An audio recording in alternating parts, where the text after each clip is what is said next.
কৃষ্ণ কৃষ্ণ জয় গুৰু শংকৰ। হে প্ৰিয় ফ্লুইডসকল, আজি এনে এজন ব্যক্তিৰ লগত কথা পাতিলোঁ, বৰ ভাল লাগিল। গতিকে তেখেত আৰু মোৰ মাজত হোৱা সহৃদ্ৰপূৰ্ণভাৱে যিখিনি কথা আমি পাতিলোঁ, একমাত্ৰ হৰি কথা পাতিছোঁ, বহু জ্ঞানৰ কথা পাতিছোঁ। কেনেভাৱে আমি তেখেতক উত্তৰখিনি দিব পাৰিছোঁ নে নাই, আপোনাসৱৰ বহুমূলীয়া সময় খৰচ কৰি আপোনালোকৰ বহুমূলীয়া মতামত এটি দিব বুলি আশা কৰিলোঁ। কৃষ্ণ জয় গুৰু শংকৰ। হেল্ল'। মানে ব্যস্ত আছে হেল্ল'। নি? ব্যস্ত আছে নি? নহয়, মই মুকলি। হয়, কওক। হয় নি? মানে হেৰি নহয় জানো, ধৰ্মকান্ত নাথ? হয় হয়, নমস্কাৰ। কোনে কৈছে? মই নাজিৰাৰ পৰা কৈছিলোঁ। মই ফোন কালিও কৰিছিলোঁ, তাৰপৰা আপুনি ৰিং নুখোলাৰ কাৰণে মই নকৰিলোঁ আৰু। ব্যস্ত হয় হয় আছে বুলি। হয় হয়, চাগে। ক'ৰ পৰা ক'লে আপুনি? মই নাজিৰাৰ পৰা কৈছোঁ। নাজিৰাৰ পৰা। আপোনাৰ শুভ নাম?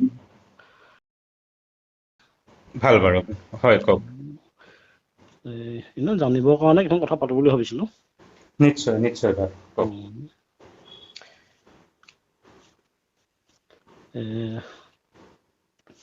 এতিয়া কথাটো কেনেকৈ আৰম্ভ কৰিম তাকে চিন্তা কৰিছোঁ। বিনা দ্বিধাৰে মনত যি ভাৱনা উঠিছে, কেৱল মনৰ ভাৱনাটো শুদ্ধ ৰাখক। আপোনাৰ মই ভিডিঅ'খিনি চাওঁ। হয় এই যে ৰাসত যে কৃষ্ণ যে লম্ভিছিলে, হয় হয় সেইটো আপুনি তাত মানে দিছিলে, মই সেইটো চাইছিলোঁ। হয় হয়। ৰাসত যে নৃত্য কৰোঁতে কৃষ্ণ যে, মই যোগাত্মক আছিলোঁ সেই বিষয়টোত ক'ৰবাত। হয় হয়, সেইটো মই মানে চাইছিলোঁ। তেতিয়াৰ পৰা মই আপোনাৰ চাই থাকোঁ তাৰমানে। হয় হয়, ভাল বাৰু। এতিয়া মোৰ কথাটো হ'ল কি, মানে মই জানিবৰ কাৰণে কৈছোঁ দেই। হয় হয়, নিশ্চয়। এতিয়া যে এই কি কয়, আপোনালোকে এই কলি যুগৰ যে ইমান বছৰ আছে, ইমান বছৰ এনেকে যে মানে আপোনালোকে কৈছে, হয়। 4 লাখ কিমান 32,000 বুলি। 32,000। এই বস্তুটো আপোনালোকে ক'ত পাইছে বাৰু? আপুনি কোৱা নাই, মানে স্পষ্ট জানিব বিচাৰে, নহয়নে? জানিব বিচাৰোঁ, ক'ত পাইছে? আপুনি ভাগৱত অধ্যয়ন কৰিছেনে বাৰু? ভাগৱত চাইছোঁ মই। হয়, ভাগৱত অধ্যয়ন কৰিব। তাতে আপোনাৰ যুগৰ যিখিনি নিৰ্ণয়খিনি, তাতে কোনটো স্কন্ধ? আপুনি প্ৰথম নহ'লে বা দ্বিতীয়তে আপুনি পাব। আৰু কোনটো স্কন্ধ ক'লে? প্ৰথমে হ'ব, নহ'লে কিম্বা দ্বিতীয়, এই দুটাৰ ভিতৰতে আছে। প্ৰথম আৰু দ্বিতীয়? এই দুটাৰ ভিতৰতে চাব, মই আপোনাক চিয়ৰ ক'ব পৰা নাই। এই মানে সময়ৰ কালৰ পৰিসীমাখিনি যিখিনি দিছে, মনুষ্যৰ কিমান, দেৱতাৰ কিমান, ব্ৰহ্মাৰ কিমান, এই বিষয়ে মানে তাত পোৱা যায়। আৰু বিভিন্ন শাস্ত্ৰত আছে বিতৰংকে, ভাগৱতত হয়তো সম্পূৰ্ণ বিতৰংকে নিদিব, কিন্তু সেইটো সত্য বুলি ধৰি লওক আছে। ভাগৱতৰ মানে কোনখন ভাগত কোনে লিখা?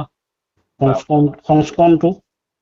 আপুনি যদি সমৰ্থ হয়, সংস্কৃত ভাগৱত ভাগকে লওক। আৰু যদি নহয়, আমাৰ যিভাগ অসমীয়া শংকৰদেৱ আদি বা যিসকল আমি পঠিতপে চলি আহিছোঁ অসমীয়া ভাগৱত, সেই ভাগকে লওক। সিমানবোৰ সলনি নহয়, ক'ৰবাত কেনেবাকৈ দুই এক হয়তো হয়। নহয়, ভাগৱত আজিকালি খেলি মেলি নহয়, কিছুমানত মানে আপোনাৰ মূৰ্তি বন্দনা আছে, কিছুমানত নাই। সেইবোৰ কিছুমান কেনেবাকে কালক্ৰমত বা আহি যোগ হৈছে, কাৰোবাৰ মন লাগিছে দিছে, সেইবোৰত ক্ষতি নকৰে, মূল বস্তুবোৰ থাকিবই। নহয়, এতিয়া মূৰ্তি আপোনাৰ মানে ভাগৱত মূৰ্তি কোনোবাখনত আছে বৰ্ণনা, কোনোবাখনত নাই। গতিকে সেই আপোনাক এই ডিটেইলটো যিটো লাগে, মূৰ্তিত থকা নথকাটোৱে আপোনাক আপত্তি নকৰে। আনফালে গীতাটো, কিছুমান গীতা শাস্ত্ৰত এতিয়া আপোনাৰ মংগলাচৰণ নাই, কিছুমানত আছে। সেইটো অনেক প্ৰবন্ধকসকলে যিসকলে লিখিছে, তেওঁলোকেও কৈছে যে পদ বাহুল্য হোৱা ভয়তে ইমানতে সামৰিছো। যেতিয়া সাহিত্যত মানুহ গুচি যায়, এটা তাৰমানে বৰ্ণনা কৰিব যায়, বাঢ়ি যায়গে, বুজিছেনে? গতিকে কিছুমান কথা ধৰি থাকিব নালাগে। ভাগৱতো মানে কিছুমান সংশোধনটো মানে খেলি মেলি হৈ আছে। থাকে, সেইটো আৰু থাকে, মানুহ প্ৰতি প্ৰতি চাপৰ কৰিছে, মানে সেইটো হ'ব নালাগে। তাৰ পৰা এতিয়া এইটোত মানে আমি ভাগৱতৰ বাহিৰে আপুনি মানে কি চাবলৈ ক'লে? আপুনি ভাগৱততে পাব। ভাগৱতৰ বাদে অন্যান্য পুৰাণ, মই কালি এটা ভিডিঅ' পাই আছিলো, হিন্দী ভিডিঅ' এটা। পুৰাণ মানে কোনখন পুৰাণ ক'লে? তাকে মই ডিটেইলটো আপোনাক ক'বৰ কাৰণে সেই ভিডিঅ'টো আপোনাক ফৰৱাৰ্ড কৰি দিম। মোক এইটো ফৰৱাৰ্ড কৰি তাতে দিব। নিশ্চয় পাব। তাৰপাছতে আৰু এটা মানে এইটো বাৰু আপুনি গম পালো যে আপুনি মানে পুৰাণৰ কথাও ক'লে। হয় হয়। কাৰণ বিয়াখেতো মানে ধৰি লওক নাকচ কৰিলে পুৰাণখিনি। পুৰাণে বিয়াখে পুৰাণ নাকচ কৰা নাই। বিয়াখে তাত লেখা যিখিনি সিদ্ধান্ত আছিলে সেইখিনিক অ তেওঁ ভুল বুলি স্বীকাৰ কৰি তেওঁ পুৰাণৰ সূৰ্যটো মহাভাগৱত তেওঁ ৰচনা কৰিলে। মানে সেইখিনি ভাগৱতখন লিখোতে সেইখিনি কাট খাই গ'ল আৰু সূৰ্য মানে গোটেইখিনি নাযায়। এতিয়া ধৰি লওক আপোনাৰ ঘৰখনৰ এখন ঘৰ ভাঙি নতুন এখন ঘৰ সজাইছে, কিন্তু তাৰ পৰা কিছু বস্তু লৈ আহিছে ন, থাকে ন তাত আহি। মূল তত্ত্বটো তেওঁ তাত কিছু খেলি মেলি হৈছিল, যাৰ কাৰণে তেওঁ বিভুৰ হৈছিলে। গতিকে এনেকুৱা নহয় যে তাৰ সেই ডিটেইলবোৰ ভুল গোটেইবোৰ। এইটো এটা বাৰু মই গম পাইছো বাৰু পুৰাণৰ কথা ক'লে। তাৰপিছতে আৰু এটা সুধিলো লগতে যে শংকৰদেৱৰ আৱিৰ্ভাৱ হোৱাৰ পৰা এতিয়া কলি যুগ কিমান বছৰ গ'ল এইটো গম পাই নেকি? মুঠতে কলিযুগ আৰম্ভ হোৱাৰ এতিয়া কিমান শ বা কিমান হাজাৰ ভিতৰত শংকৰদেৱৰ আৱিৰ্ভাৱ হ'ব? নহয়, এতিয়া মই আপোনাক কৈছো উত্তৰটো। সেইটো পাইছে নেকি? কলিযুগ আৰম্ভ হোৱা মাত্ৰ ৫,১২৬ বছৰ এটা বোধ কৰো মই যিটো পাইছিলো বৰ্তমান চলি আছে। ৫,১২৬ বছৰ গৈছেহে, যিটো ৪,৩২,০০০ পৰা। গতিকে শংকৰদেৱ আজিৰ পৰা জন্ম হোৱা কেইবছৰ হৈছে? ৫৭০ বছৰ হৈছে। ৫,১২৬ বছৰৰ পৰা ৫৭০ বছৰ বাদ দিয়ক, সেইখিনিয়ে সময় তেওঁ পাইছে।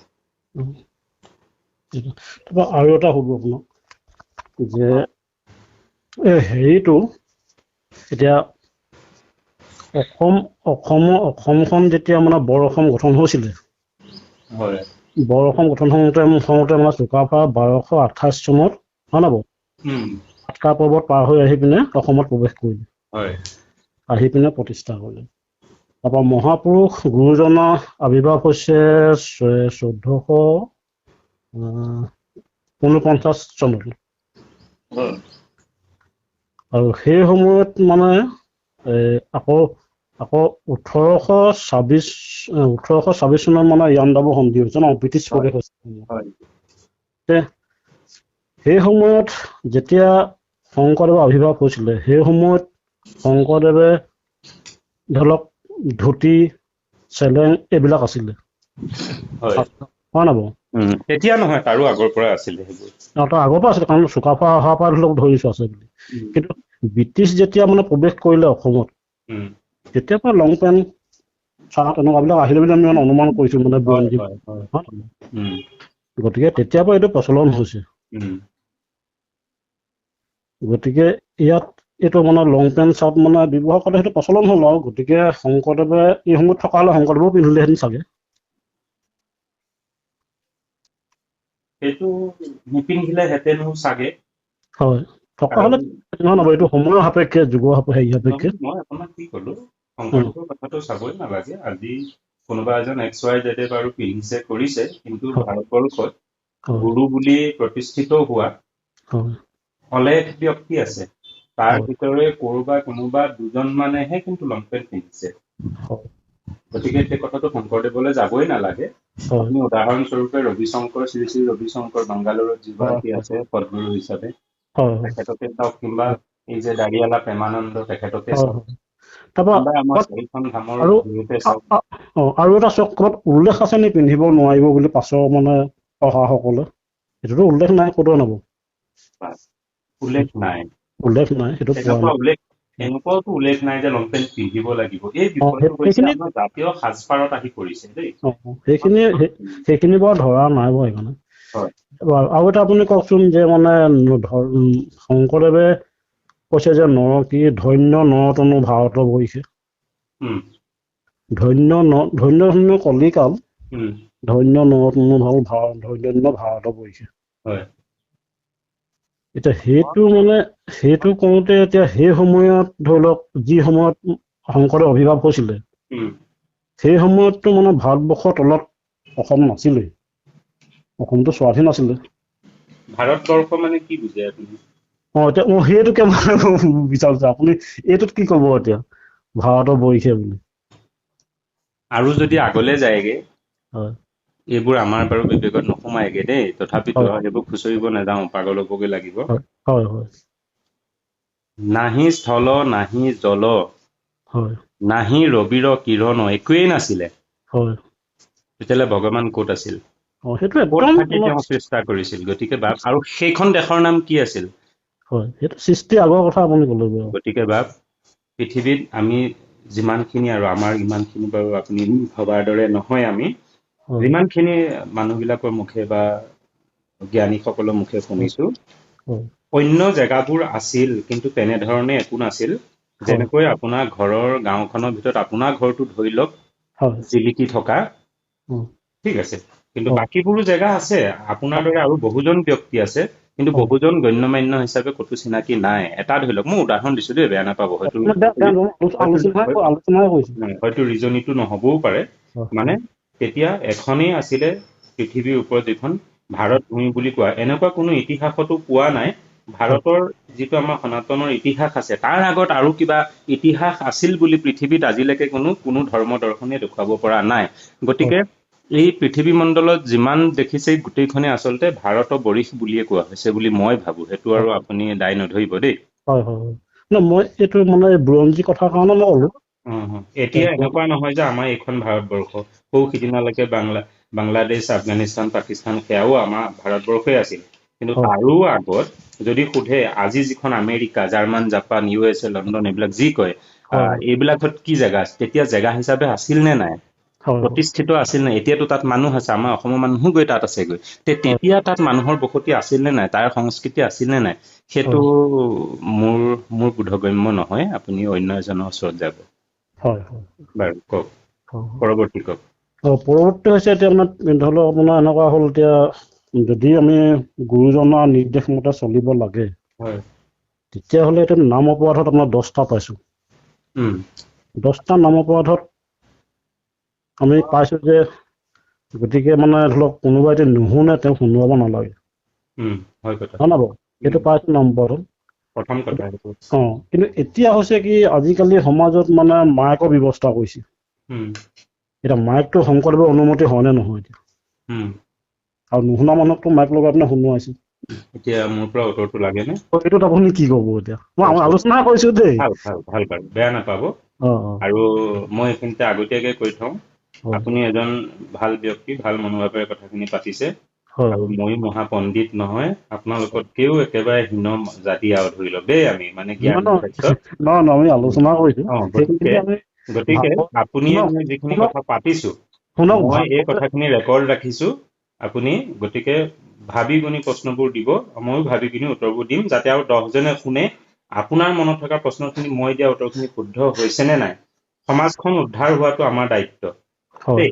এতিয়া হয় বাৰু আহোঁ, হয় কি কয়, মাইক্ৰফোনৰ কথা আহিছে বাৰু। মাইকৰ কথা ক'লো, মাইক আজিকালি যে ব্যৱহাৰ হৈছে, হয়, সেইটো এতিয়া শংকৰদেৱৰ অনুমতি হয় নে নহয়? বা এতিয়া মাইক শব্দটোৱে আপুনি অৰ্থটো কি বুজায়? এইটো বৈজ্ঞানিক বস্তু।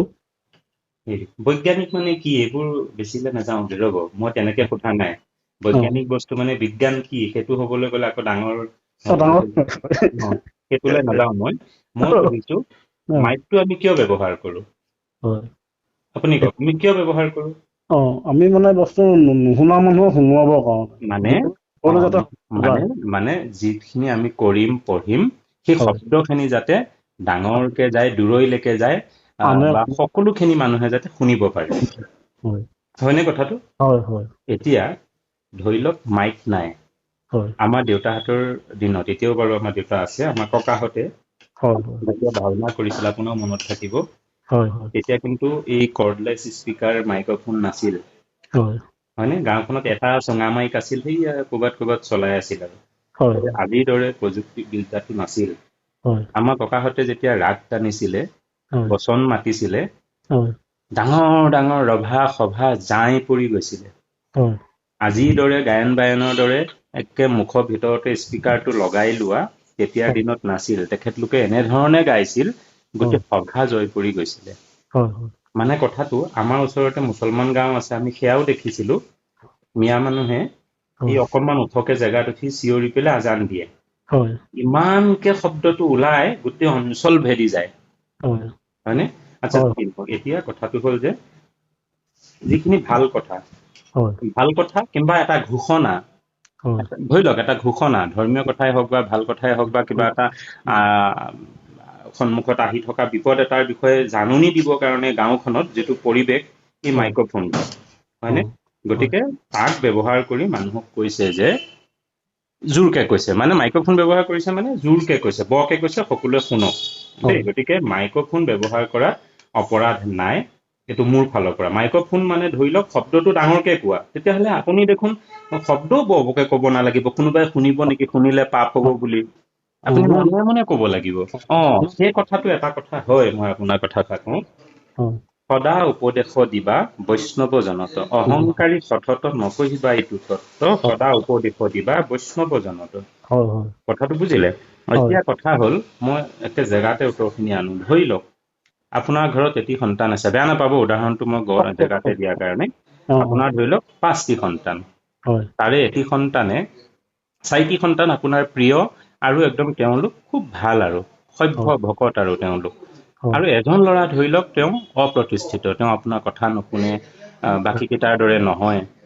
এতিয়া আপুনি পিতৃ হিচাপে বা আপোনাৰ বাকী কেইটা পুত্ৰই ভাই ককাই হিচাপে তেওঁ কেতিয়াবা এষাৰ কঠোৰকে কৈ হলেও কিংবা বুদ্ধি পৰামৰ্শৰে চল কৰি হলেও দুআষাৰ ভাল কথা নুশুনাব নেকি বাৰু? শুনাব বাৰু, ভাল কথাটো গতিকে হয়, অহংকাৰী সকলক কব নাপায়, কিন্তু আমিতো কাকো শত্ৰুত আমি ভবাই নাই। গতিকে আমি সকলো মানুহ হয়তো সময় পোৱা নাই, গতিকে আমি স্পীকাৰটো লগাই দিছো, শুনা, সকলোৱে শুনা, অন্তত য'তে আছা, হাজিৰাতে আছা, আহিব সময় পোৱা নাই, শুনা, এবাৰ ঈশ্বৰৰ নামটো লোৱা, কৃষ্ণ বুলি কোৱা। মই ভাবো সেইকাৰণে, যদিও শব্দ প্ৰদূষণে কিছু ক্ষতি কৰে, ময়ো বেয়া পাওঁ, কৰবাত অতি হৈ গৈছে, কিন্তু মাইক ব্যৱহাৰ কৰাটোত মোৰ আপত্তি নাই। এতিয়া মোৰ কথাটো নাম অপৰাধত নপৰিব নেকি? সেই নহয়, বিষয়টো কি কৈছে, যাৰ শুনিবলৈ ইচ্ছা নাই তাকহে দিব দিয়া নাই। সেইমতে মই সেইকাৰণে সেই বিষয়টো এনে ভাবিও কলো, আপোনাৰ সন্তানটোক আপুনি বাধ্য নকৰিব নেকি? স্কুল নাযায়, মাৰি পিটি তাক স্কুল পঠিওৱা নাই নেকি আপুনি? তাৰমানে নাম অপৰাধটো মানে শংকৰদেৱৰ যি 10টা নাম অপৰাধ, তাত নপৰে তাৰমানে এইটো। মই আপোনাক সেইকাৰণে কৈছো, চাওক, অহংকাৰীজন যিজনে নুশুনো বুলি কৈছে, তেওঁতো কাণত ঠেলা মাৰি গুচিয়ে গৈছেগে ন। কিন্তু এইটো আমি মানৱ হিচাপে আমাৰ অধিকাৰ আছে, দায়িত্ব আছে। এয়া হৰি ভকতিহে, আমিতো কোনো মদ পান কৰি থকা নাই, সকলোকে আনি মুখত ঢালি দিছোগে। গতিকে আমি দিছো, কোনোবাই যদি ইচ্ছা কৰা নাই, তেওঁ গুচি গৈছে, হয়নে? জবৰদস্তিটো কৰা নাই, এইটো ৰাজহুৱা ব্যৱস্থাকে কৰা হৈছে, শুনিছে, সিমানে আৰু মোৰ বোধে। আৰু আনহাতে আপুনি বলিৰ কাহিনীটো শুনিছিল নে? বলি ৰজাই সন্ধিয়া সন্ধিয়া হেনো বোলে ঘোঁৰাত উঠি তেওঁ বিচৰণ কৰিছিলে তেওঁৰ ৰাজ্যত, য'তেই হৰিনাম নলয় সেই প্ৰজাসকলক হেনো বোলে তেওঁ ককৰ্থনা কৰিছিল, শাস্তি দিছিল। তেতিয়াহ'লে কওকচোন, বলি ৰজাৰো অপৰাধ হৈছিল? শংকৰদেৱে কোৱা কথাটো এয়ে আহে যে, হৰি নামক যদি কোনোবাই অৱগণনা কৰে, তিলিংখত মাৰে, অহংকাৰী, সেইসকলক মাতি আনি বহাই কৰি নুশুনাবা। আৰু আজি প্ৰথমে আৰু এটা কথা কৈছে, ধৰি লওক তেওঁ অহংকাৰী নহয়, শুনিবলৈ আহিছে, কিন্তু আহিলেও আপুনি তাক, সেইকাৰণে আজিকালি গুৰুসকলে এইটো এটা বৰ আচলতে মেলেন্ধোৱা নিচিনা হৈছে। মেলেন্ধোৱা শব্দটোৰ অৰ্থ এয়ে যে, আচলতে আমাৰ সমাজত মানুহে কিছু কথা কয় যে, আগতে আমাৰ ককাহঁতে পুথি পঢ়িব নিদিয়ে, চকু ফুটিব বুলি কয়, ক'ৰবাত ভাণ্ডনা কৰিছিল বুলি আমাৰ ককাহঁতক আজি কিছু লোকে মানে সমালোচনা কৰে। ইয়াৰ আচলতে অৰ্থটো বেলেগ। অৰ্থটো বেলেগ এয়াও যে, আজি লোকসকলে কয় এতিয়া আমি পঢ়িছো কাৰণে জানিছো, নহয়, ঘটনাটো এয়াও যে কিছুমানে ইচ্ছা ধৰি লওক আছে, আহিছে, কিন্তু তেওঁ তাত যেনেভাৱে মনোনিৱেশ কৰিব লাগে তেওঁ তাত দিয়া নাই। সেই মূল তত্ত্বখিনি লৈও আকৌ তেওঁ বেয়া কামলৈ গুচি গৈছেগে। গতিকে আৰু কিছুমান শিষ্য কি জানে, সহজতে পোৱা যেতিয়া বস্তুবোৰ দিব, তেওঁ মূল্য নুবুজে। আপুনি হয়তো কাহিনী স্বৰূপে কেতিয়াবা পাইছে, কোনোবা এজন শিষ্যই গুৰুজনৰ ওচৰলৈ গৈছে, তেওঁ হেমাহি কৰি আছে, দিয়া নাই, বাৰে বাৰে গৈছে, তেতিয়াহে গৈ তেওঁ মূল মন্ত্ৰটো দিছে। কাৰণ যে সত্য বস্তুটো পাবলৈ কাৰণে সেই মানুহজন উপযোগী হয় নে নহয় সেইটো চাব লাগে বোলে। গতিকে সেইজনক গুৰুজনাই কৈছে নিদিবা মূল কথাবোৰ, যিজন আচলতে অপাত্ৰ বা তেওঁৰ কোৱালিটি নাই, আৰু যিজন ইচ্ছা কৰি আহিছে, তেতিয়াহ'লে তেওঁক চাই বুজি দিব দিছে। সেয়েহে মোৰ এইটো বাৰু ঠিকেই আছে ন, জানিবলগীয়া বহুত আছে বাৰু, কিন্তু কথাটো এনেকুৱা এতিয়া এই তাৰপৰা আকৌ এটা মানে এতিয়া মানে এনেকুৱা অহিংসা হয় ন বাৰু? অহিংসা বস্তুটো এতিয়া মানে আমি মানে আমাৰ খেলি মেলি হৈছে বুজাটো। হিংসা অহিংসা, এতিয়া অহিংসা বুলিলে এতিয়া মানে আপোনাৰ মতামতটো কেনেকুৱা অহিংসা? হিংসা মানে কি? হিংসা মানে কি? অহিংসা অহিংসাই পৰম ধৰ্ম কৈছে। এইটো বুদ্ধৰ বাণী নহয় জানো? বুদ্ধদেৱৰ বাণীয়ে হওক, ভাগৱতৰ বাণীয়ে হওক, মহান লোকৰ বাণী, এইটো সত্যবাণী। মহাত্মা গান্ধীয়েও কৈছিল অহিংসাই পৰম ধৰ্ম। মহাত্মা গান্ধী অহাৰ আগতে বুদ্ধদেৱ আহিছিল, বুদ্ধদেৱো অহাৰ আগতে আৰু আমাৰ ভাৰতীয় সংস্কৃতি আছিল। এইখিনিতে আপোনাক মই এটা সুধিলো, এই বুদ্ধদেৱ কওঁতে এই কপিলাবস্তি মানে ৰজা যিজন মানে বুদ্ধদেৱ, সেইজনৰ কথা কৈছে নি বাৰু বুদ্ধ অৱতাৰটো? বা মোৰ সেইটোত অকণমান কনফিউজ, সেইটো বিষয়ে নাপাতো দিয়ক। এতিয়া সাধাৰণতে যিটো আমি বুদ্ধ দেৱ ৰঙা কাপোৰ পিন্ধা বুদ্ধিষ্টসকল, সেইটো বুদ্ধ নে আমাৰ ভগৱন্তৰ দশম অৱতাৰৰ যিটো হেৰিটোত আপুনি পাইছে বুদ্ধ ৰূপে ভগৱন্তৰ অৱতাৰ, সেইটো অৱতাৰ আমি প্ৰকৃততে কোনটো, এইটো অলপ খেলি মেলি আছে। মই এইটো বিষয়ে নাপাতো বাৰু দেই। ঠিক আছে। আপুনি কি কৈছিলে এতিয়া? তাৰপৰা আৰু এটা চাওক, এই আৰু এটা মানে হৈছে কি, মই এখন কিতাপত পাইছিলো। নহয় নহয়, আপুনি অহিংসা হিংসাটোত আছিলে, হিংসাত আছিলো, অহিংসা আছিলো, পাহৰি গৈছিলে। আচ্ছা, এতিয়া প্ৰথমে জানিব লাগিব হিংসাটো কি, হিংসা মানে কি? আমি একে সৰু সৰু কিতাপত আহি পঢ়ি থাকোতেও পাইছো, হিংসা মানে পৰশ্ৰী কাতৰ, যি পৰৰ উন্নতি দেখিব নোৱাৰে, সেয়াই হিংসা নহয় জানো? কাৰোবাৰ অন্তৰত দুখ দিয়া, কাৰোবাক প্ৰাণে মাৰি দিয়া, বিশেষকে হত্যা কৰা, সেয়াটো বাৰু বহুত দূৰে, কাৰোবাৰ অন্তৰত আঘাত দিয়াটো সেয়াও অকণমান দুখেই নিচিনা পৰে। মানে বিশেষকৈ প্ৰাণে মৰা কাৰোবাক, তুচ্ছ ভাবি কাৰোবাক মাৰা নিজৰ লাভৰ কাৰণে, সেইবোৰে হিংসা বুলি কয় আৰু। পিয়া দিয়া হয় ন বাৰু? ক্ৰিয়া দিয়াটো হয়। সেইটোৱে মানে হেৰি পৰক পিয়া দিয়াটোৱে প্ৰকৃততে মানে।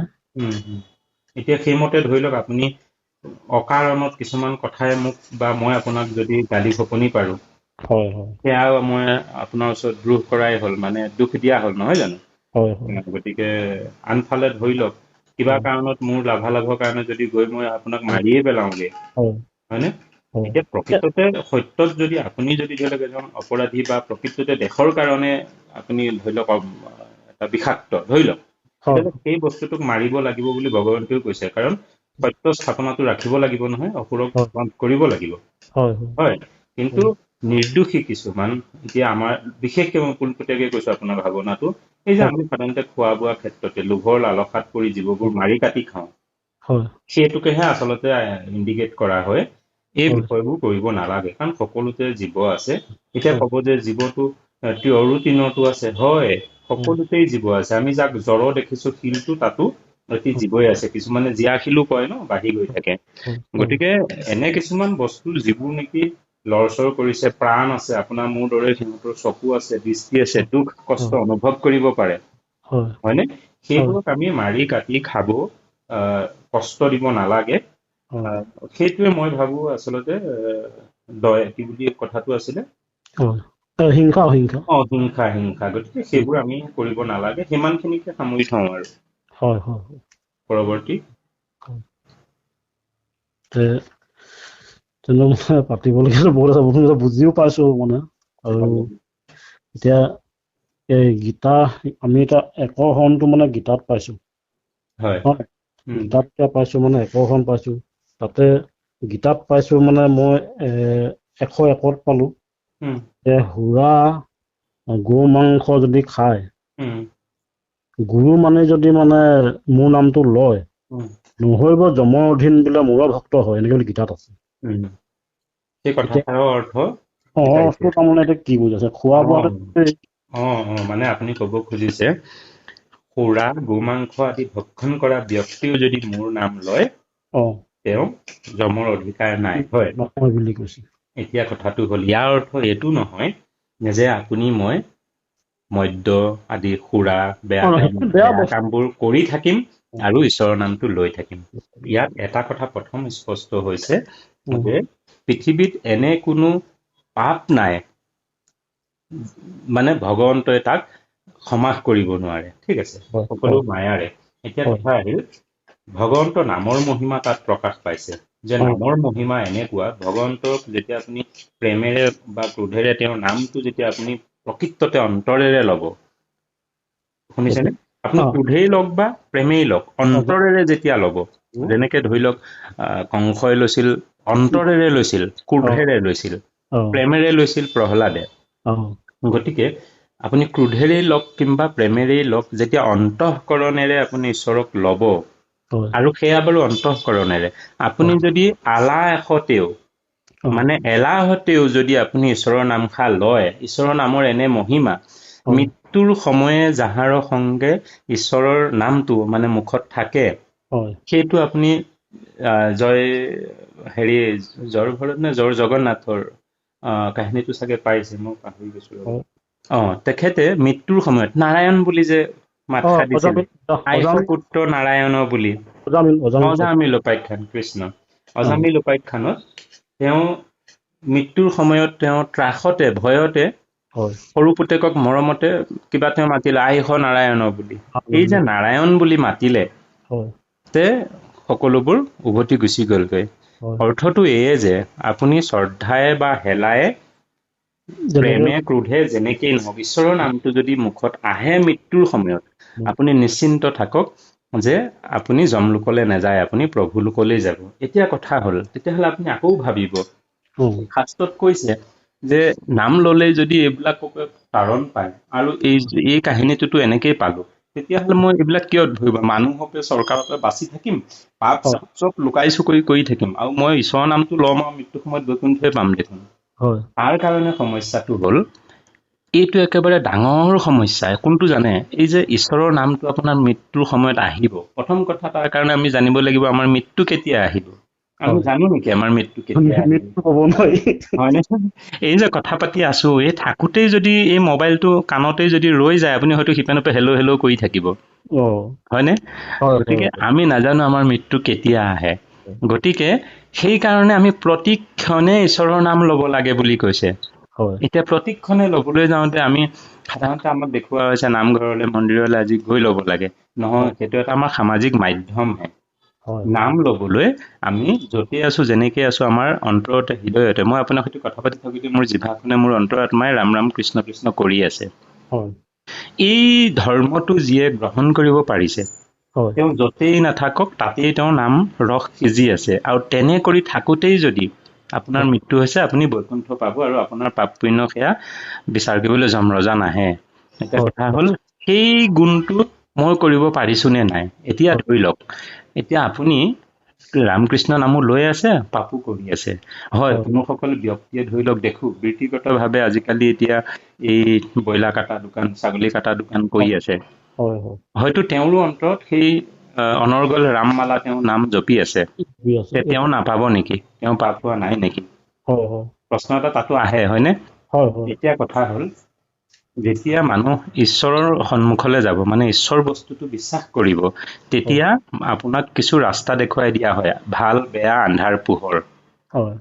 কিবা বৃত্তিগতভাৱে আপুনি কৰি আছিল অজ্ঞানবশতঃ, এই যে হিংসা অহিংসা কথাবোৰ আহিল, এয়া অজ্ঞান থকা কাৰণেহে কৰা হৈছিলে। মই আপোনাক মাৰিছো, পিটিছো, কাৰোবাক গুৰিয়াইছো, জঠিয়াইছো মিছাই মিছাই, এইবোৰ অজ্ঞান। সেই অজ্ঞানটো যেতিয়া নাশ হয়, জ্ঞান প্ৰকাশ হয়, তেতিয়া আপুনি বেয়া কামবোৰ নকৰে আৰু। মানে নামলে যেতিয়া মানুহ সোমাই যাব, সেই মানুহজনৰ দ্বাৰা বেয়া কামবোৰ নহয় কেতিয়াও। লাগিলে তেওঁ খাব পাওকে নেপাওকে বেয়া কাম কেতিয়াও নকৰে, মানে বুজি পাব না কোনটো ভাল কোনটো বেয়া। সেইটোহে, সেইটো হৈছে নামৰ ক্ৰিয়া। মানে আপুনি যেতিয়া প্ৰকৃততে নামৰ ভিতৰলৈ সোমাই যাবগে, তেতিয়া আপুনি বেয়া কামবোৰ কৰিব নোৱাৰে আৰু। সেইকাৰণে আমাক ভকতিৰ ৮১ বিধ বুলি কৈছে, সেয়া গন্তি আমি নাজানো, কেৱল ৯ বিধ ভকতি কৈছে। ৯ বিধ ভকতিও কৈছে, এতিয়া আৰু সেই ভকতি কৰা আমি কলিযুগৰ মনুষ্যৰ শকতি নাই কাৰো। এই পেট ভাত মুঠিৰ কাৰণেই দলৌ দপৌ কৰি দিন পাৰ হৈছে। গতিকে গুৰুজনাই আমাক কৈছে কেৱল ২ বিধ ভকতি দিয়া হৈছে, শ্ৰৱণ আৰু কীৰ্তন, শুনক আৰু গাওক, পঢ়ক। মানে এই দুটাই কৈছে। সন্তৰ সংগ লবলৈ দিছে। প্ৰথম সন্তৰ সংগত কি পাব? হৰিৰ গুণানুকীৰ্তন পাব। এই শুনোতে শুনোতে শুনোতে সদায় যেতিয়া আপুনি শুনিব, এইটো বেয়া এইটো ভাল, এইটো বেয়া, এইটো ভাল। ঈশ্বৰলৈ যেতিয়া আপোনাৰ ধাউত ইটো হ'ব, আপুনি অট'মেটিক নিজে নিজে ঈশ্বৰৰ যেতিয়া নামৰ যেতিয়া মালা যেতিয়া মানুহে জপে নহয়, গায়, আপোনাৰ অন্তৰ নিজে নিজে কান্দি উঠিব, আপুনি শিয়ৰি উঠিব। এয়া যেতিয়া ভকতি আপুনি মূল ভিতৰলৈ সোমাই যাবগৈ, এয়া আপোনাক কোনেও দিব নোৱাৰে। কিন্তু আপুনি যেতিয়া সোমাই যাবগৈ ভিতৰলে, তেতিয়া এই ক'ৰবাত ৰাগ এটা শুনা মাত্ৰকে আপোনাৰ শৰীৰ শিৰ দাং খাই উঠিব, মানে লোম দাং খাই উঠিব, আপুনি কান্দি উঠিব। শীতল পৰি আহিব। হয়, সেই বস্তুখিনি পাব তেতিয়া যেতিয়া আপুনি একান্তভাৱে ঈশ্বৰৰ বিষয়ে, ঈশ্বৰৰ চৰণলৈ যাবলৈ চেষ্টা কৰিব। সেইকাৰণে সাধুসংগ ল'ব দিছে, ঈশ্বৰৰ গুণানুকীৰ্তন শুনিব দিছে। শুনোতে বেয়া ভাৱবোৰ ক্ৰমান্বয়ে আঁতৰি যাবগৈ। এতিয়া এই মাধৱদেৱে কৈ থৈ গৈছে যে বিনা গুৰু চৰণে ভকতি ভকতি মুকতি একো নহয়। হয়, গতিকে মানে গুৰুটো লাগিব আমাক।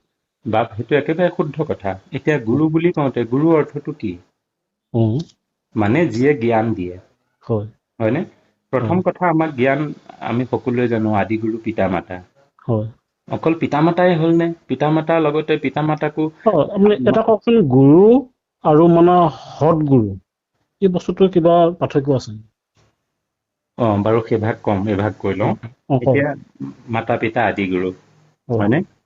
মাতা পিতাৰ পৰা আপুনি শিকিলে। তাৰ বাদে অকল মাতা পিতাই নে, আপুনি গৰ্ভত থাকোতে এই যে মাহী পেহী জেঠাই খুৰা আশে পাশে যিবোৰ আহিল, সকলোবোৰেতো গুৰু হ'ব পাৰে। কাৰণ তেওঁলোকে আহি যিবোৰ ব্যৱহাৰ কৰিছে আপোনাৰ ঘৰত, আপুনি শুনিছে, শিকিছে, যদিও সেইবোৰ গুৰুৰ আখ্যাত ধৰা নহয়। মানে য'তেই আমি কিবা এটা জ্ঞান শিকিব পাওঁ, সেইটোকে গুৰু বুলি কোৱা হৈছে। সেই শব্দটো ঠিক আছে। আমি যিদিনাৰ পৰা শিকিব মানে ধৰক মানে শিকিছো, সেই তেতিয়াৰ পৰাই মানে গুৰু পায়ে আছো, নহয়? এতিয়া কেতিয়াৰ পৰা শিকিছে আপুনি? আমি ধৰি লওক মানে এতিয়া যেতিয়া আমাক মানে ধৰি লওক মা ক'বলৈ শিকাইছে, দেউতা ক'বলৈ শিকাইছে। নহয়, তাৰো আগৰ পৰা আপুনি শিকিছে। তাৰো আগৰ পৰা আপুনি শিকিছে। সেয়া আপুনি অভিমন্যু কাহিনীটো চালে গম পাব। গৰ্ভত থকাৰ পৰা কৈছে তাৰমানে। পঞ্চমাহত যেতিয়া আপোনাক মুখত যেতিয়া পঞ্চামৃত আদি দিয়া হয়, সেই তেতিয়াৰ পৰাই আপুনি শুনে। সেইকাৰণে আমাক কোৱা হয়, গৰ্ভাৱস্থা মাতৃ যেতিয়া থাকে, এই আচৰণ প্ৰৱৰ্তন বিলাকত সদায় ভাল হ'ব লাগে, ভাল চিন্তা হ'ব লাগে। সেই তেতিয়াৰ পৰাই আপুনি শিকি আহি আছে। অভিমন্যু তেনেকেই শিকিলে, হয়। গতিকে আপুনি গৰ্ভৰ পৰাই শিকি আহি জন্ম হৈ তাৰ পিছতো লগে সংগে শিক্ষাগুৰু পিতা মাতা আদি ওচৰ চুবুৰীয়া সকলোৰে পৰা শিকিলে। বাটে ঘাটে উজতিটো খাওঁতেও বহু কথা শিকিলে, হয়নে? এনেকেই শিকি গৈ অৱশেষত শিক্ষাগুৰু ললে, তাত শিকিলে। তাৰপিছত এই যে হৰি ভজনীয়া ব্যৱস্থাত যিটো, যাক আমি দীক্ষাগুৰু বুলি কওঁ, আচাৰ্য বুলি কওঁ, হয়নে? সেইভাৱে যি ঈশ্বৰক চিনাই, সেই হৰি কথা, হয়নে? সেয়া আপোনাকতো আপোনাৰ দেউতাইও কৈছে চাগে, কাৰণ দেউতাই আপোনাক শিকিছে, আপোনাক কৈছে। তথাপিতো চাওক, নাৰদ কোন আছিল আপুনি জানে? যাৰ অন্তৰত অনৰ্গল নাৰায়ণৰ নাম গান ওলাই থাকে। আমি নাৰদ বুলি ক'লে ভাওনা এখনত কি চৰিত্ৰটো জানো, যে তেওঁ লোকগীত গাব। লোকগীতত কি গাব? কেৱল নাৰায়ণ গাব। চৰিত্ৰটো হুবহুৱা কৰি পেলাই, ধেমেলীয়া কৰি পেলাই, সেইটোতো বেয়া। এতিয়া নাৰদ বোলা ব্যক্তিজন, তেওঁ একেবাৰে নামৰ গোটেইখন মালা গাই থাকে, তেওঁ নামৰ মালাৰ তেওঁ ভঁৰাল। কিন্তু তেওঁ অসৰণীয়া বুলি কৈছিলে, তেওঁ গুৰু নাছিলে। এতিয়া এটা কথা, গুৰু নোহোৱাকে তেওঁলোক শিকিলে কেনেকে? এতিয়া আমি কম যে তেওঁৰ অন্তৰতো এজন ঈশ্বৰ আছেই। আনফালে নাৰদ কিন্তু ভগৱানৰে অৱতাৰ। দেই, কথাবোৰ লক্ষ্য ৰাখিব, নাৰদ কিন্তু ভগৱানৰে অৱতাৰ। তাৰ ভিতৰতো তেখেতক শৰণৰ প্ৰয়োজন হৈছে। তেখেতৰ অন্তৰতো, তেখেত এজন স্বয়ং ভগৱান হয়ে। তেখেতৰ অন্তৰত, মোৰ কথাটো ক'ব দিয়ক। নাৰদৰ গুৰুৰ বিষয়ে আপুনি কম পাইছে নেকি? মই কম।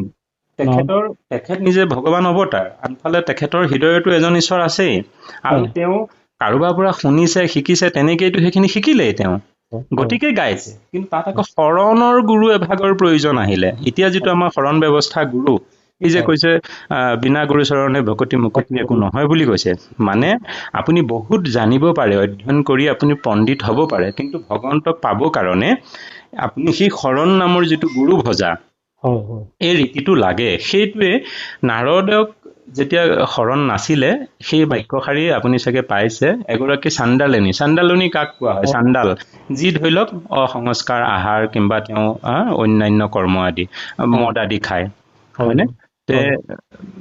তেওঁলোকে সেইখিনি পবিত্ৰ ভাৱেৰে খায়, কিন্তু তেওঁলোকে আমাক গুৰুজনাই দেখুওৱা মতে অসৰণীয়াজন বোলে সেইজনতকেও অধম। চাণ্ডালনীজনীয়ে হেনো বোলে তেওঁক দেখি অপবিত্ৰ হ'ব বুলি, চৰণৰ ধূলা পৰিব বুলি তেনেকে ঢাকি দিছিলে। শুনিলে? তেতিয়া তেওঁ বৰ লাজ পালে সুধিলত, আৰু তেওঁ স্তম্ভিত হৈ আছিলে। আৰু কথাষাৰ যেতিয়া তেওঁ সুধিলে, ঈশ্বৰৰ মুখামুখি হ'ল, তাৰপিছত মোৰ যদি ভুল হোৱা নাই, তেওঁ ক'লে যে মই কাইলৈ ৰাতিপুৱাই কোৱা হ'ল, মই যাকেই দৰ্শন কৰিম তেওঁৰ ওচৰতে মই শৰণ ল'ম। মই এই যিটো গুৰু কথা, যিটো এটা মাধ্যম মই ল'ম। ৰাতি শুলে আৰু তাৰপিছত ৰাতিপুৱাই তেওঁ উঠি বাহিৰলৈ ওলাই আহিছে। সিফালে ভগৱন্ত প্ৰভুৱে এই চাণ্ডালৰ এটা ৰূপ ধৰি তেওঁ ধলং পলংকে কিবা মুখা খেদি লৈ আহি আছে। আৰু তেওঁ কথা দি থৈছে ভগৱন্তক যে কাইলৈ মই যাকেই দেখিম তেওঁৰ ওচৰতেই শৰণ ল'ম। এতিয়া তেওঁ সন্মুখত পাই এতিয়া বিভোৰত পৰি, আৰে মই ঈশ্বৰৰ কথা শৰণ ল'ম, আৰু এইজন দেখোন একেবাৰে দুৰ্গতিৰ অন্তৰ মানুহজন, এইজনৰ ওচৰত কি কথা মাত মই পাম, তেওঁ কি জানে? তেওঁ মুখামুখি হ'ল বোলে, কওক বা, আপুনি ক'ব লাগিব, মোক দিব লাগিব। বোলে মই একো নাজানো এইবিলাক। কৈছে আপুনি নালাগে জানিবলৈ, মই আপোনাক শব্দকেইটা ক'ম, এই শব্দকেইটা আপুনি মোক কৈ দিব।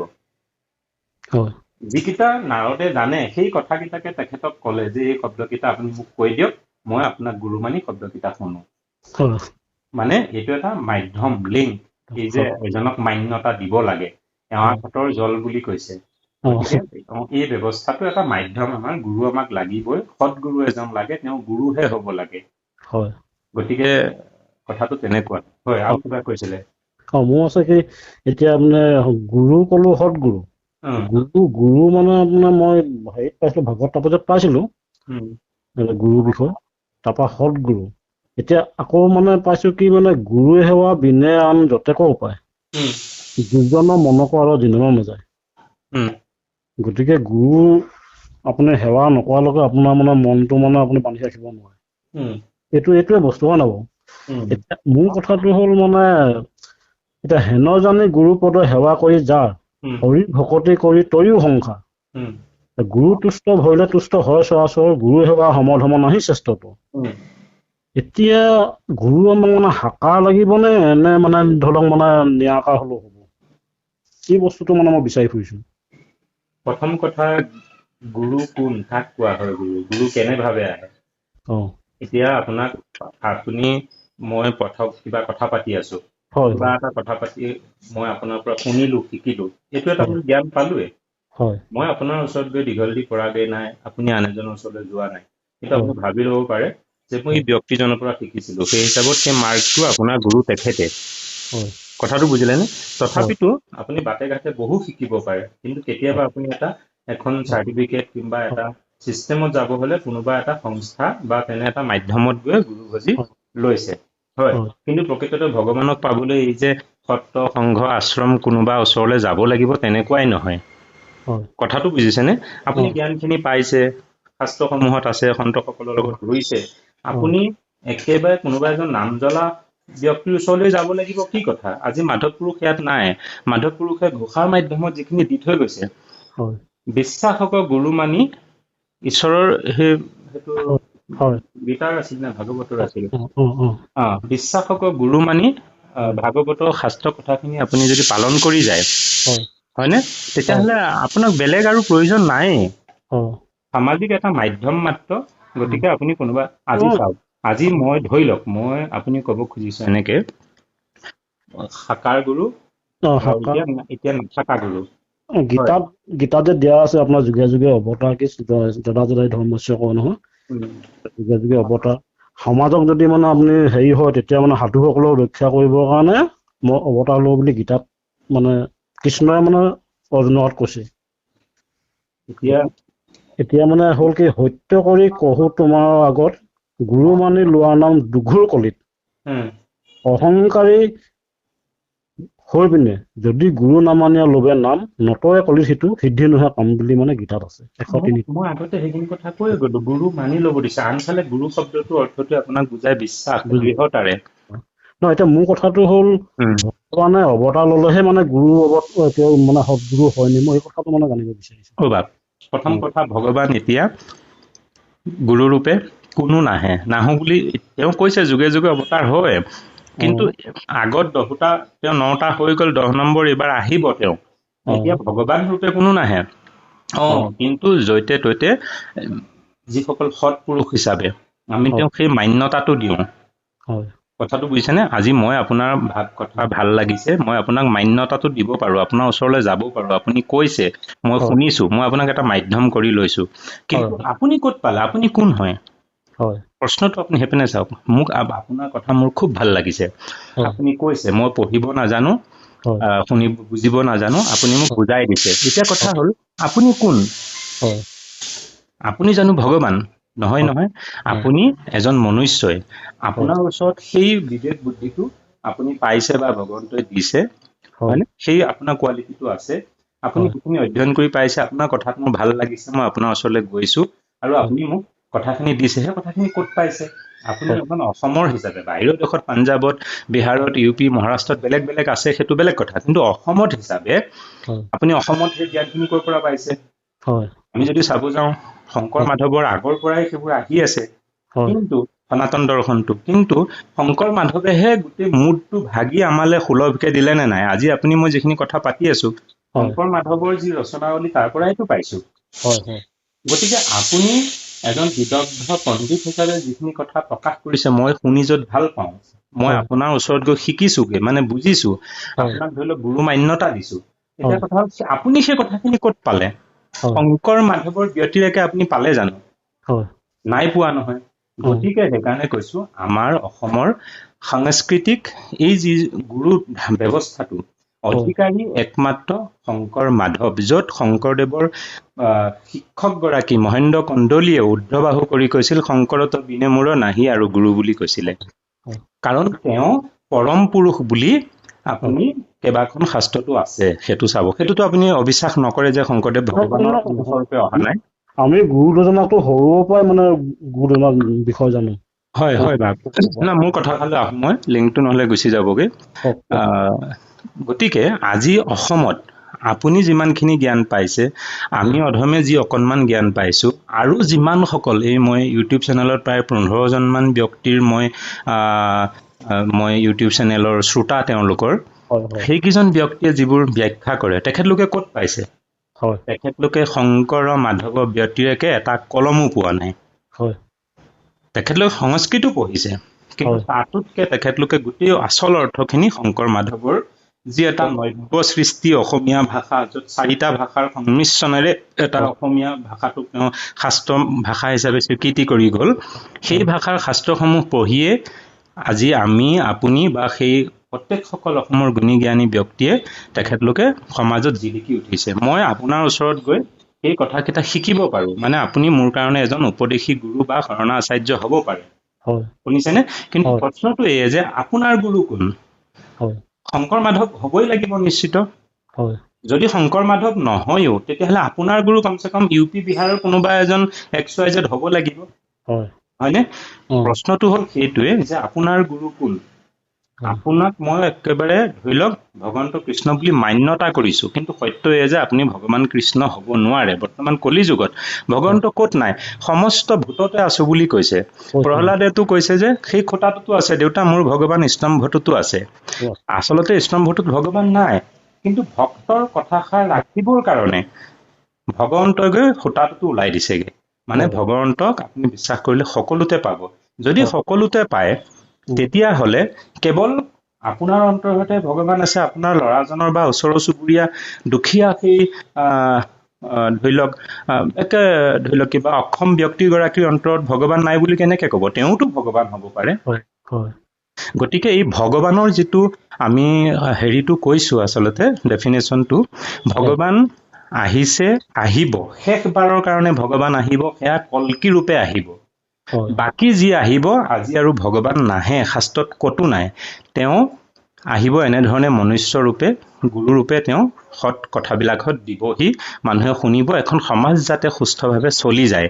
কিন্তু সেই ব্যক্তিজন কেতিয়াও ভগৱান নহয়, ভগৱান হৈ নাহে। তেওঁ মনুষ্য হৈ আহিব, আৰু মনুষ্যজন এজন গুৰু ৰূপে তেওঁ শিষ্যসকলক জ্ঞান দিব, সিমানতে শেষ। আৰু সেই গুৰুজনে আমাক কি শিকাব?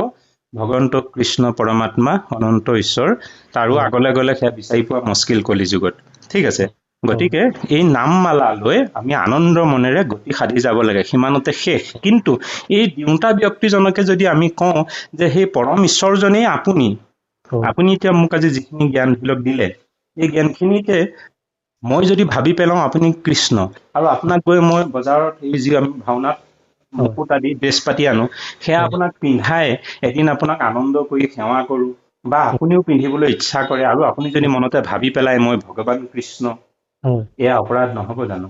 য'ত মহাপুৰুষ শ্ৰীমন্ত শংকৰদেৱেও নকলে, তেওঁ কৈছে মই দাস, মই কিংকৰ। তেখেতৰ প্ৰপন্ন শিষ্য মাধৱদেৱে কৈছে আমি দাস আৰু দাস। গতিকে বাপ, মোৰ কথাখিনি যদি আপুনি বুজি পাইছে, সেয়াই বৰ্তমান কলি যুগত যিমানবোৰ মহাপুৰুষ আমি ভাৰতবৰ্ষত দেখিছো, অনেক দোকান আছে বুলি কৈছে, এই সকলোবোৰ একোজন মহান পুৰুষ। তেওঁলোকৰ অন্তৰতো এজন ঈশ্বৰ আছে, যিজন আপোনাৰ ঈশ্বৰৰ অন্তৰত আছে, যিজন এটা কুকুৰ অন্তৰত আছে। কৰ্মফলে এটা কুকুৰ জন্ম পাইছে, কৰ্মফলে এজনে ধনী ঘৰত জন্ম পাইছে, কিংবা ৰজা হৈছে, কোনোবা এজন সাধু ব্যক্তি হৈছে। কৰ্মফলে হয়তো মই আজি এনেধৰণে কৰ্মৰ বিপাকত ঘূৰি আছো, কিন্তু আমাৰ প্ৰত্যেকৰে অন্তৰতে একেজনেই ভগৱান আছে। এই ভগৱান সত্তাটোক আমি কেৱল অনুভৱ কৰিব পৰা কথাটোৱে হৈছে মনুষ্য জন্মৰ মূল তত্ত্ব। আৰু এইখিনি জানিবৰ কাৰণে আমি সৎসংগ ল'ব লাগিব। কথাটো বুজিছেনে? আৰু সেই সৎসংগই হৈছে শাস্ত্ৰ। প্ৰথম কথা, আজি যদি চাব যায় সৎগুৰু কাক বোলে, সৎগুৰু বুলি ক'ব গ'লে বাপ ঢেৰ সমস্যা। কাৰণ এইখন মায়াময় জগত বাপ, কোনো এজন ব্যক্তি 100% শুদ্ধ একেবাৰে থাকিব নোৱাৰে। গোটেই পৰিৱেশটোৱে কলুষিত। নোৱাৰে। আপুনি যদি ইচ্ছাও কৰে যে আপুনি একদম এজন প্ৰকৃততে ভাল মানুহ হৈ থাকিব, কিন্তু আপোনাক থাকিব নিদিব। কিয় জানে? ধৰি লওক আপোনাক ইমান লোভ দিম, লালসা দিম, একদম ৰসগোল্লা নি আগে পিছে ঠেলি ঠেলি খুৱাই দিম, আপোনাৰ অৱস্থা বেয়া হৈ যাবগৈ। আপুনি পাহৰি থাকিব যে মই ক'ত আছিলো, মই কোন আছিলো। আজি বৰ্তমান পৰিৱেশত সেইটো হৈছে। গতিকে সৎপুৰুষসকলে আগত কি কৰিছিল জানে? স্ত্ৰী আদিৰ পৰা আঁতৰি আছিল, এই বিলাসিতা জীৱনৰ পৰা আঁতৰি আছিল, কেৱল অৰণ্যলৈ গৈছিল, গৈ নিমাও মাও পৰিৱেশত আছিল, যাতে মোক মায়াই মোহে ধৰিব নোৱাৰে। এতিয়া মানুহে কব, এই আমাৰ মনটো বহুত ষ্ট্ৰিক আছে, আমাক একো কৰিব নোৱাৰে, আমি য'তেই নাথাকো আমাৰ মনটো এক কৰি ৰাখিব পাৰি। এইটো কোৱা কথাহে। ধ্যানতো নাপান্ত হৰি বুলি কৈছে। আমাৰ চকুৱে দেখা মাত্ৰকে, কাণে শুনা মাত্ৰকে, আপুনি মোক বেয়া ব্যৱহাৰ এটা কৰা মাত্ৰকে মই কিবা কাৰণত আপোনাৰ সৈতে মিঠা মিঠাকে পাতি থাকিব পাৰো, হয়তো মোৰ মনে মনে খং এটা উঠি আহিছে, হয়নে? গতিকে এই কথাটো যে এই বস্তুবোৰ এনেকুৱা, আমি কোনো আচলতে এজন শুদ্ধ হৈ থাকিব নোৱাৰো, সৎগুৰু হৈ থাকিব নোৱাৰো। কৃপা প্ৰকাৰে আমি প্ৰত্যেকেই আচলতে পাপী। সৎসংগ সৎগুৰু এজনেই, সেয়া হৈছে শাস্ত্ৰ গুৰু। শাস্ত্ৰ বুলি ক'লে শাস্ত্ৰখন শুনাই দিওঁতাজনকো মই কোৱা নাই, যিখন শাস্ত্ৰ ভগৱান এতিয়া ক'ত আছে? বাংময় ৰূপেৰে থাকিম বুলি কৈছে ভগৱন্তই। শংকৰদেৱে কৈছে কীৰ্তনৰ দশম মূৰ জানিবা মূৰ্তি সমান। মাধৱক কৈছে গোপা তুমিও এখন ঘোষা লেখা, তাতে তুমি থাকিবা। মানে ভগৱন্তই কৈছে যে মই এইখিনিতে মানে উদ্ধৱতো মানে কৃষ্ণই কৈছিলে যে মই ভাগৱতত থাকিম। বাপ একদম উত্তম কথা, উত্তম কথা। কৈছে যে মই ভাগৱতৰ মাজতে প্ৰবিষ্ট হৈ থাকিম। মোৰ কথাটো হ'ল, যদি ভাগৱতত কৃষ্ণ আছিলে, তেতিয়াহ'লে কেলে শংকৰ অৱতাৰ ল'বলগীয়া হ'ল? এইয়া এতিয়া কথাটো সেইটোৱে বাপ। আপোনাৰ ঘৰত ধান আছে, হয়নে? ভাত আমি খাওঁ। ভাত খাবলৈ হলে কাঁহীখনত বাঢ়ি ল'বহি লাগিব ন? বাঢ়ি ল'বলৈ হলে ধানখিনি আপুনি নি শুকুৱাই, জাৰি ফুকি শুকুৱাই বানি আনি জালি জাৰি বনাই খালেহে ভাতটো আপুনি আকৌ মুখত লৈ থাকিলেও নহব ন, পেটত ভৰাই দিব লাগিব। খোৱাও এটা বিধি আছে, সেইমতে খালেহে শৰীৰত গৈ শ্ৰীবৃদ্ধি হব আপোনাৰ। ভাগৱত আছে, কিন্তু ভাগৱতখন এতিয়া আমাৰ অসমীয়া সমাজত আৰু এটা দেখো, ওপৰতে তুলি থৈ পেলাই আমি তলতে চাকি বাতি জ্বলাই ভক্তিৰে সেৱা কৰি আছো, কিন্তু আমি কেতিয়াও এদিন পঢ়িয়ে চোৱা নাই। ভাৱনাটো শুদ্ধ আছে আমাৰ, কিন্তু পঢ়িয়ে চোৱা নাই। মানে ভঁৰালত ভাত আছে, আমি খোৱাই নাই। মাধ্যমটোতো দূৰৰে কথা, খোৱাই নাই মানে যেনেকেই নহওক। তেতিয়াহ'লে আমি জানিম কেনেকে? সেইকাৰণে কৈছে যে ভাগৱতত শব্দ ব্ৰহ্ম ৰূপেৰে ঈশ্বৰ থাকিব। শব্দ ব্ৰহ্ম, সেইকাৰণে কৈছো মই শাস্ত্ৰগুৰু উপদেশে, মই সম্পূৰ্ণ বাক্যশাৰী পাহৰি গৈছো, শাস্ত্ৰগুৰু উপদেশে ভাগৱত এই যিখিনি ধৰ্ম মতে আপুনি পালন কৰি যাব লাগিব। শাস্ত্ৰকে আপুনি গুৰু মানক। তাতে আপোনাৰ মন প্ৰাণ সপি দি আপুনি অধ্যয়ন কৰক আৰু ইজনে সিজনে যেতিয়া আপুনি দেখিব যে এই ব্যক্তিজন ভাল, কথাখিনি মোৰ সৈতে মিলিছে বা শাস্ত্ৰৰ প্ৰতি তেওঁৰ সৈতে আগ্ৰহী, সেই পাতি পাতি গৈ থাকক, আপুনি তাতে ভগৱান পাব। আপোনাক আৰু দ্বিতীয়জন কোনো ভগৱানেই নালাগে। শাস্ত্ৰগুৰু উপদেশ সেয়াই, আপুনি সমস্ত ঈশ্বৰকে অৰ্পি দিয়ক, শাস্ত্ৰকে গুৰু মানি লওক। মই এইটোৱে পাইছিলো যে মানে জীৱক তৰণ দিবৰ কাৰণে মানে ভগৱানে অৱতাৰ মানে লয় বুলি মানে পাইছো। কি বোলে বা জীৱক গতি দিবৰ কাৰণে, তৰণ দিবৰ কাৰণে। জীৱ তৰণৰ হেতু মানে সাধুসকলক তৰণৰ হেতু হিচাপে অৱতাৰ লয় এনেকে বুলি মানে পাইছিলো। সাধুসকলক তৰণৰ হেতু অৱশেষত সাধুকে তৰণ কৰিবলৈ ভগৱন্ত আহিব আৰু মাজত ভগৱান নাহে। আমাৰ মাজতে যিসকল মহামানৱ হ'ব, সেই ভগৱন্তৰ বিশেষ আশীষ প্ৰাপ্ত হৈ তেওঁ সৎবুদ্ধি প্ৰকাশ কৰিব। তাৰপৰা ত্ৰিভুৱন বন্দন দেৱকী নন্দন জয় হৈ মহালোক অংশ নাব। হয় হয়, শংকৰ সেইজনৰ অংশ। গতিকে সেইকাৰণে শংকৰদেৱে অৱতাৰ শেষ হ'ল, আকৌ তেওঁ নিজৰ জেগাত গুচি গ'ল। মই এনেকে বুলি ভাবো তাৰমানে। হয় হয়, যে শংকৰদেৱে অৱতাৰ লৈ আহিলে, তেওঁ মানে মানুহ জগতক উদ্ধাৰ কৰিলে, নিজৰ জেগালৈ গুচি গ'ল। তাৰমানে য'ৰ পৰা আহিছে তালৈ গুচি গ'ল। এতিয়া কথা হ'ল, তেৰাই আহি এইখিনি দি থৈ গ'ল আমাক, কৈ মেলি গ'ল, লোৱা দায়িত্বটো আমাৰ। এতিয়া আপুনি লয় নলয়, ভঁৰালৰ ধান উলিয়াই খাই নেখায়, লঘোণে থাকে, আপোনাৰ কথা। নিগনিয়ে খায়, কিবাই খায়, সেইটো ভগৱানৰ দায় নাই। মোৰ কথাটো হ'ল মানে কি, এতিয়া এই বস্তু মানে এতিয়া সাকাৰ গুৰু আমাৰ প্ৰয়োজন আছে নে নাই, এই বস্তুটো মানে আমাকতো পদ্ধতি দেখুৱাই দিব লাগিব। শংকৰদেৱে আহি দেখুৱাই থৈ গ'ল, আমি এইখিনি শিকিলো, আৰু শিকিবলগীয়া আছে ন। মই এতিয়া এইখিনি আমি মানে পাম নাপাম। এতিয়া ভাগৱতৰ মই চাইছো, ভাগৱতৰ প্ৰত্যেকটো হেৰিতে আমি পাওঁ যে মানে কি হ'ল, এই ভগৱানক পোৱাৰ কাৰণেহে জীৱ তৰি গৈছে। আচ্ছা ৰ'ব, আপোনাৰ কথাষাৰ এটাই যে সাকাৰ গুৰুৰ প্ৰয়োজন আছে নে নাই? আপোনাক কোনে নাই বুলি ক'লে সেইটো কওকচোন। আজি কোনে কৈছে আপোনাক যে সাকাৰ গুৰুৰ প্ৰয়োজন নাই? লাগে। এতিয়া সাকাৰ গুৰুৰ বিষয়ে ভাগৱতত দি থৈ দিছে বাৰু, এই আপোনাৰ ধৰি লওক গুৰু মানে নহয়, মই সুধিছো কোনে কৈছে সাকাৰ গুৰু নালাগে? সেইটোতো লাগে বুলি কৈছে, বিনা গুৰু চৰণে ভকতি মুকতি নহয়। এতিয়া কোনে কৈছে নালাগে বুলি? এতিয়া মানে কি এনেকুৱা এটা হৈছেগৈ যে আমি যদি শংকৰদেৱৰ বাহিৰে আৰু নাই বুলিয়ে ভাবি থাকো, মাধৱদেৱেতো কৈ থৈ গ'ল। শংকৰদেৱ, বা মোৰ কথাটো শুনক, আপোনাৰ বুজিছো ভাৱনাটো। শংকৰদেৱ পৰম গুৰু ভগৱন্ত কৃষ্ণ অংশৰূপে আহি তেওঁ উদ্ধাৰৰ কাৰণে সৎ বস্তুখিনি সুলভ ভাৱেৰে দি থৈ গ'ল। তেওঁ দি থৈ গুচি গ'ল, আৰু তেওঁ গ'ল মানে শৰীৰটো গ'ল, কিন্তু তেওঁ এতিয়াও আছে, তেখেতৰ অনুভৱ এতিয়াও আছে। মোৰ কথাখিনি শুনক, বেছি দীঘলীয়া নকৰোগে। অনুভৱ খিনি আছে, মোৰ কথাটো শুনক, আপোনাক বুজিলো মই। অনুভৱ খিনি আছে, ঠিক আছে। আৰু আজি আপুনি যিখন সমাজত বসবাস কৰি আছে, সেয়া লাগিলে কৃষ্ণগুৰু ইয়াৰ গুৰু কৃষ্ণ আশ্ৰমেই নহওক কিয়, কিংবা ভাগৱতী সমাজেই নহওক, শংকৰদেৱ সংঘই নহওক কিয়, কিংবা কোনোবা নিৰাকাৰ কিবা ব্ৰহ্ম সমাজেই নহওক, যিয়েই নহওক, XYZ, এখন যেতিয়া সমাজ ব্যৱস্থা চলি থাকে, তাত এই ধৰ্মৰ ধৰণী গুৰুভাৰ দায়িত্ব পালন কৰা এটা ব্যৱস্থা থাকে। সেই ব্যৱস্থাজন কোনোবা এজন XYZ হ'বই লাগিব বুলি কথা নাই। প্ৰতিটো অনুষ্ঠানতে একোজন গুৰু আছে। সেইজন গুৰুৰ পৰিৱৰ্তে আন এজন হ'ব, আন এজনৰ পৰিৱৰ্তে আন এজন হ'ব। সেই সমাজ ব্যৱস্থাটো চলাই নিবৰ কাৰণে একোজন গুৰুক পতা হয়।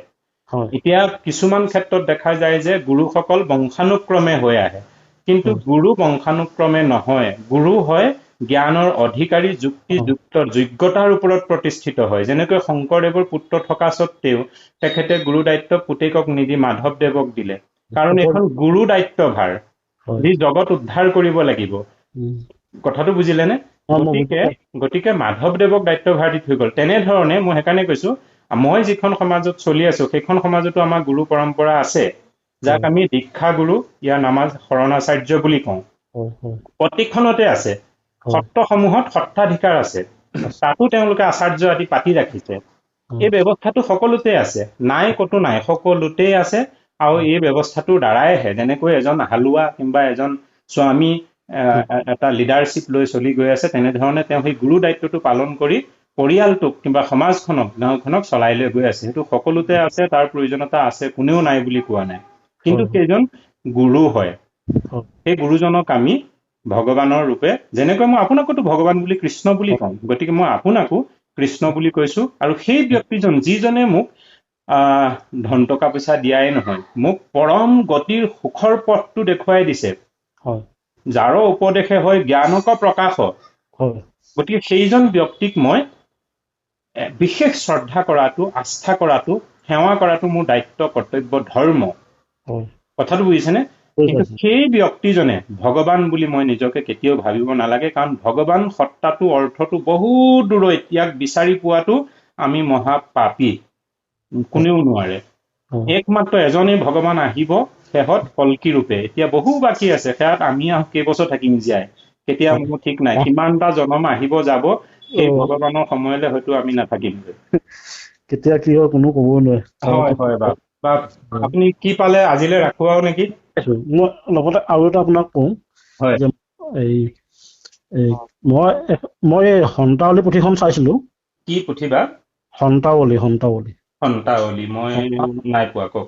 তাত পাইছিলো, কৃষ্ণ বাক্যে জন্ম ধৰি কৃষ্ণক হুমৰি, কৃষ্ণ ধৰ্ম প্ৰচাৰিবে কৃষ্ণ গুৰু স্মৰি, মূৰ নিজ গুৰু কৃষ্ণ দৈৱকী নন্দন, মই উপকাৰী গুৰু জানা বিপ্ৰগণ বুলি শংকৰদেৱ আছে। শংকৰদেৱে কৈছিলে যে মানে বিপ্ৰসকলক যে মই উপকাৰী গুৰু, শংকৰদেৱে মই নিজে গুৰু বুলি তেতিয়াও কৈছিলে। এইটো সন্তাৱলীত লিখা আছে 427। কি বুলি কৈছে? যে শংকৰদেৱ আছে যে মই উপকাৰী গুৰু, বিপ্ৰসকলক কৈছিলে, জানা বিপ্ৰগণ। সেই বাক্যশাৰী শংকৰদেৱৰ নাছিল।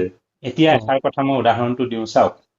এনেধৰণে আমাৰ সাধাৰণতে বৰ্তমান শাক্ত আৰু এই বৈষ্ণৱ পন্থাৰ মাজত এটা যিটো তৰ্ক হৈ থাকে, বলি বিধান বা দেৱী পূজা কৰা নকৰাক লৈ, শাক্তসকলে কয় শংকৰদেৱে ৰচনা কৰা কীৰ্তনতো দেখোন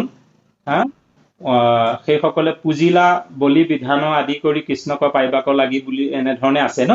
তেতিয়া কয় শংকৰদেৱে দেখোন সেয়া কৈ গৈছে, সেয়া তেনেকে পুজিছিল। মানে শংকৰদেৱে এটা উপমা দি গৈছে যে সেই সময়ত কৃষ্ণক পাবৰ কাৰণে কি কি ঘটনা হৈছিল সেইটোহে ব্যাখ্যান কৰিছে। শংকৰদেৱে কোৱা নাই যে তুমি বলি বিধান কৰা। শংকৰদেৱে কৈছে সেই সময়ত কৃষ্ণক পাবলৈ, যেতিয়া এনেকে কৃষ্ণ গুচি গৈছিলে, কৃষ্ণক পাবৰ কাৰণে এনেকে এনেকে কৰিছিল। মানে সেই সময়ৰ সামাজিক ব্যৱস্থা যিটো আছিল, ধৰ্মীয় বিশ্বাস ব্যৱস্থা, সেই ব্যৱস্থাটো ব্যাখ্যান কৰিছে। এতিয়া আপুনি কোৱা পদফাকিটো সেইটোহে কোৱা হৈছে। সেই বাক্যশাৰী কাৰ বাক্য? ভগৱন্ত প্ৰভুৰ বাক্য। কথাটো বুজিলে? সেই শাৰী শংকৰদেৱৰ বাক্য নহয়। কথাটো তেনেকুৱা। ভাল বাৰু বা আপোনাৰ লগত কথা পাতি ভালেই লাগিল। আপুনি যেনেভাৱে আমাক কথাবোৰ সুধিব ধৰিছে, আমাৰ দেখোন গা কঁপিব লৈছে। নহয় মই আপোনাৰ বহুত দিনৰ পৰা বস্তু মানে অনুকৰণ কৰি আছো। হয়। এতিয়া চাইছো যে আপোনাৰ মানে বহুতখিনি অভিজ্ঞতা আছে। নাই মোৰ কিছুমান জানিবলগীয়া আছে, সেইকাৰণে মই বহুত থাকিলে বাৰু, কিন্তু সময়ৰ অভাৱ ন, আপোনাৰ মানে ব্যস্ত। হয় বাপ। আৰু এটা কথা কৈ থওঁ, ভৱিষ্যতলৈও বাৰু যোগাযোগ কৰিব। কথা হ'ল অকণ চাই বিচাৰি প্ৰশ্নসমূহ কৰিব দেই। এই দুদিনমানৰ পৰা মই যে নম্বৰটো ৰাজহুৱা কৰিলো, মোৰ সপক্ষই বিপক্ষইতো বহুত ভাবুকিকে আদি কৰি বা ভাও ধৰি, বেয়া নাপাব, ভাও ধৰি শুক্ৰাচাৰ্যৰ বংশৰো কোনো আহি ফোন কৰিছে মোক, সেইবোৰ বাৰু বাদেই দিছো। কিন্তু এনে কিছু সাধুসকল পাইছো যি ফোন কৰি এনে অবান্তৰ কিছু প্ৰশ্ন সোধে বাপ, মই পাগল হৈ যাওঁ। আমাৰ বয়সো বাৰু যিকোনো হওক আধা বয়স গৈছে, তথাপিতো আমি সিমানৰ মানুহ নহয়। ইমান কিছুমান অদৰকাৰী কিছুমান প্ৰশ্ন সোধে, যিবোৰ আপুনি মই জীয়াই থাকিবৰ কাৰণে সেইবোৰ জনাৰ প্ৰয়োজনেই নাই। কৰ কিছুমান পুত্ৰ সুধিব, মই বোলো ৰাম এসোপা দৰকাৰ কি তুমি জীয়াই থাকিবৰ কাৰণে? এতিয়া সৌৰজগতৰ সেই কথাটো চিন্তা কৰা মানুহ আছে, চিন্তা কৰিব নহয়। সেয়া আপুনি মই চিন্তা কৰি মাথা ঘামাই কি লাভ আছে বাৰু? ভাগে আছে, ভাগে কৰি থাকিব, হয়নে নহয় বাৰু? এই এনেকুৱা কিছুমান সুধি মানে এনে ব্যতিব্যস্ত কৰিছে নহয় কৃষ্ণ। বাৰু দিয়ক বাপ, দায় দোষ নধৰিব দেই। আপুনি ধৰিব দিয়ক। হ'ব দিয়ক। কৃষ্ণ। আমাৰ সেৱা ভাগি গ্ৰহণ কৰিব। আমাৰ দুইজনৰ কথোপকথনখিনি আমি ৰাইজৰ মাজলৈ বিলাই দিম। ৰাইজেও বুজক আমাৰ দুইজনৰ কথাখিনি কি হৈছে, সত্য শুদ্ধ। আমি সকলোৱে উপকাৰৰ কাৰণেহে পৃথিৱীত জীয়াই আছো দেই, কাৰো অপকাৰৰ কাৰণে নহয়।